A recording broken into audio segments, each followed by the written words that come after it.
Acting Senate Sergeant-at-Arms Mau Aplaska and NBI Director Melvin Matibag clash over what actually transpired in last Wednesday's firing of shots in the Senate. On BNC's memo with Corina, Aplaska mentioned that despite issuing warning shots, NBI elements refused to back down, thus prompting the exchange of fire. But he explained that their shots were not directed at the NBI agents. Expect po namin na pagkatapos ng warning shot ay mag-stand down po sila at ibaba po nila kanilang mga barel. Pero medyo nagulat po kami dahil nag-ano po sila, bumaril po sila towards our direction. Kaya napaatras po kami ng kaunti at doon na po nagpalitan ng putok.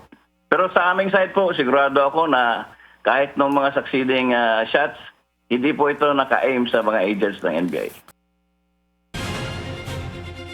At the same time, Attorney Matibag pointed out that NBI elements were only positioned within the GSIS premises and called Aplaska's men as the intruding party instead.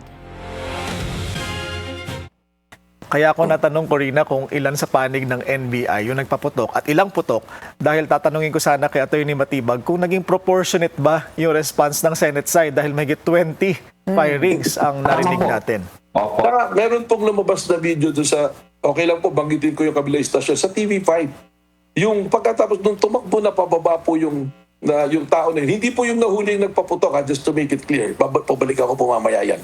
Nung bumaba po doon sa, meron po siya ka-declaration, pinutokan kami, repairing doon sa kasama niyang guard. Pumasok sila bigla. So ano ibig sabihin po pumasok bigla? Sila ang pumunta papuntang GSIS. Kung gusto mo lang i-secure yung mga senador at yung Senate, bakit kailangan mong tumawid? Pwede namang naglagay ka ng pwersa ron sa mga point of entry. Andyan ang Marines, may PSPG kayo, ang usahan ninyo, hindi po ba? Pero pumasok eh. So, it created an opportunity. For what? I don't know. Meron silang means, may motive sila, created the opportunity. And I'm going to opportunity. Lumabas po sa inyong online news. Mismo yung asawa ni Senator Bato nagsabi na that Senator Bato took advantage of going out of the Senate dahil dun sa putukan.